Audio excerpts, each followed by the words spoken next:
Dividend stocks have been a craze all around social media, whether it be the young person who is looking to build the passive income stream or the retiree who's also wanting almost a passive income stream while still maintaining their balance so they can pass that on to their kids for, estate planning purposes. Whether that's your case or not, I want to go through dividends and the brutal truth here because there's some great things about the dividends and there's some not so great things if you do this the wrong way. And these are some things that I'm starting to see out there with people and all of the craze that's going on.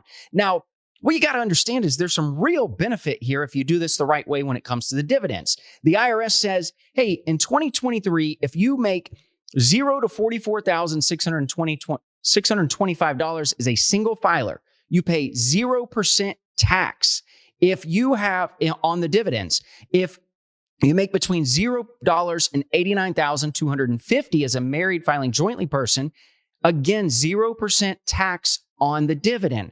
So there's some huge opportunity here. Now, if you're a high income earner, or maybe you're retired and you have this really high pension and all these other things coming into play, and you're bumping into a 25-30% tax bracket, well, it may be beneficial also to consider dividends because you can get away with only paying 15% as long as you keep your income under $492,000 for single or $553,000 for married filing jointly. So there is some massive opportunity with these dividends. The problem I'm seeing, though, is that let's just go to a popular website here and let's take a look at NerdWallet. Now, NerdWallet's saying, hey, let me give you 9 high dividend stocks. Now, they update this. As you can see here, October 11th is current and is intended for informational purposes only. They update this on a regular basis on some of what they're showing here. But these are 9 high dividend paying stocks. Looking right here, 13.57 all the way down to 11.49. Now, if you're looking at this and you're saying, well, hey, there's a lot of companies that I haven't heard of. Well, again, they're just putting together different stocks between the S&P and Russell 2000. So maybe not all of them are ultra reputable. Now, you have to be careful, though, looking at that.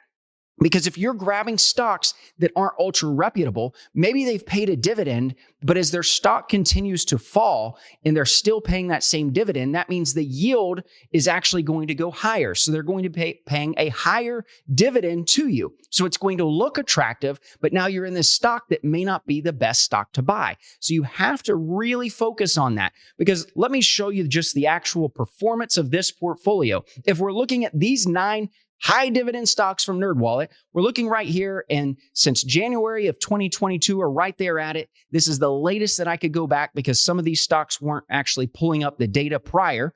It's a negative 35.7 total return. So if you were to invest the dividends, this is the total return you're going to get versus the S&P was only down 4.92%. Now, if you're wanting steady income streams, that's okay. But this is not something that you're going to want to focus on, especially the younger person building these dividend reinvestment portfolios, putting this in a retirement account, a Roth IRA, a traditional IRA. You want to focus on growth. And if you're focused on growth, trying to grab these ultra high dividends that are paying out here are not going to be the case because you're still going to have a lower return. Now, NerdWallet also said, well, hey, let me show you some others though. So they have the Dividend Aristocrats. So these are actually from the S&P 500. These are reputable companies that are paying a steady dividend. So if you're breaking these down and looking at this, you've got 8.59% all the way down to 4.74. 3M, Walgreens, really reputable companies in this. So now let's take a look at what's going on here. Again, we are still looking at, now we're looking at a 5-year window. And again, it doesn't actually go quite back probably to 5 years there.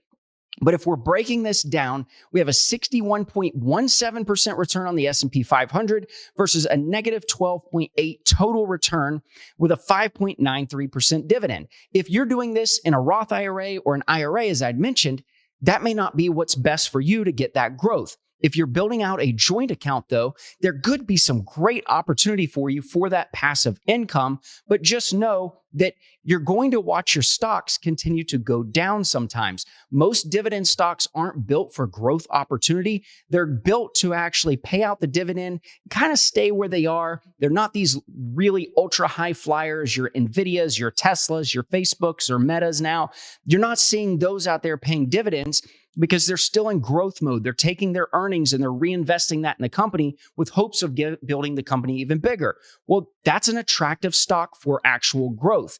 Now, if you're looking at the dividends though, instead, the company is actually parting out some of the profits from that company, passing that to you, and that's that dividend. So that's where this comes into play. So remember to really think through this. It's not something that you want to make sure that you're just jumping in because there's somebody talking about it and that's the most attractive thing. There's specific accounts, like taxable accounts, that these really make sense for if that's what you're looking for.